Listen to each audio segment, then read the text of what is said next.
मेरे आस पास के मुफलिसी मेरी माजरत, तेरा इंतजाम मैं अपने घर कर नहीं सका। आज की वीडियो में हम आपको दिखाएंगे बल्तिस्तान में बसने वाले जो सफेद पोश लोग हैं वो किस तरह से अपने घर इफ्तारी का एहतमाम करते हैं। इस वक्त दोपहर के तकरीबन 3:30 बज रहे। सखीब अल-फिर के तमाम मेंबर्स रोजे से काफी ठंड मौसम भी है, लेकिन उसके बावजूद भी कुछ मुस्तहिक अफराद तक इमदादी राशन वगैरह लेकर जा रहे हैं।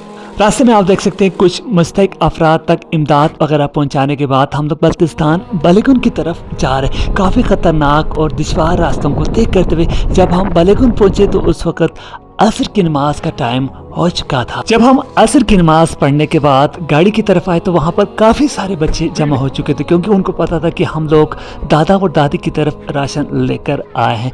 इससे पहले भी हम काफ़ी दफ़ा यहाँ पर राशन पहुँचा चुके थे। इस वजह से तमाम बच्चे कहते कि हमने भी आप लोगों के साथ राशन लेकर जाना है। जब हम इन बच्चों के साथ मिलकर दादा दादी और उनके माजूर बेटे की तरफ राशन लेकर आए तो दादी और दादा ने इन इमदादी राशन वगैरह को देखकर इंतहाई खुश होने लगे। जब हमने इमदादी राशन वगैरह रखने के बाद दादी से पूछा कि आपने इफ्तारी के लिए क्या तैयार किया है, तो दादी ने कहा कि सब्ज़ चाय आप देख भी सकते हैं तैयार कर रही थी, जिसमें दूध भी नहीं डाला हुआ था और इसके साथ कुछ रोटियां थी और इसके अलावा और कुछ भी इफ्तारी के लिए खाने के लिए नहीं था। इसके अलावा आप देख सकते हैं दीवार पर एक टूटा हुआ घड़ी जिसमें तकरीबन 6 बजने को, इसके अलावा कुछ बर्तनों के अलावा कुछ भी इनके पास खाने पीने के लिए मौजूद नहीं था, क्योंकि दादी के घर में चाय में डालने के लिए दूध भी मौजूद नहीं था। इतने में थोड़ी देर गुजरने के बाद वहाँ पर एक छोटी बच्ची थोड़ा सा दूध लेकर आई थी। दादी कह रही थी कि इसी को रात का खाना भी बनाना है और शहरी में भी यही चीजें इस्तेमाल करना है। ये तमाम तर चीजें देखकर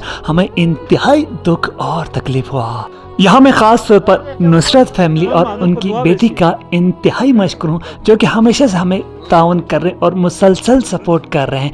उनका हम शुक्रिया अदा करते और साथ साथ हमने दादा और दादी को भी कहा कि इनके लिए खूब दुआएं भी करना और हर नमाज के बाद उनकी सेहत के लिए दुआएं करते रहना। इसके अलावा बाकी इमदाद करने वालों के लिए भी दादा ने खूब दुआएं किया, क्योंकि हमने दादी और दादा के लिए इफ्तारी का भी एहतमाम करके आए थे। इसलिए आप देख सकते हैं सखीब अल-फिर के तमाम मेंबर्स यहाँ पर इफ्तारी तैयार कर रहे हैं। थोड़ी देर गुजरने के बाद इनके पड़ोस में से एक और बड़ी अम्मा जी थोड़ा और दूध लेकर आए थे, क्योंकि उनको मालूम था कि यहाँ पर मेहमान भी आ चुके हैं। इसलिए आप यहाँ पर आप देख सकते हैं दादी हमारे लिए मीठा चाय वगैरह तैयार कर रहे हैं, क्योंकि इनके घर में मीठा चाय में डालने के लिए पत्ती वगैरह भी मौजूद नहीं था।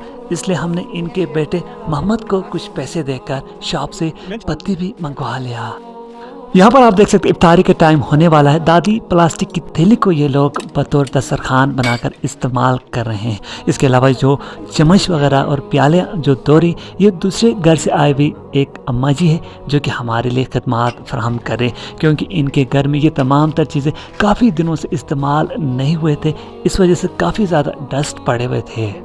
दादी दादा और उनका माजूर बेटा, दादा खुद भी आंखों से माजूर है, दोनों आंखों की बसारत खो चुके हैं, काफ़ी ज़्यादा खुश हैं क्योंकि माह रमज़ान में पहली दफ़ा आप बेहतर तरीके से इफ्तारी करने वाले हैं। इतने में मगरिब के आज़ान का वक्त हो चुका है। सखीब अल-फिर के तमाम मेंबर्स भी दादी दादा और उनके बेटे के साथ मिलकर इफ्तारी कर रहे हैं।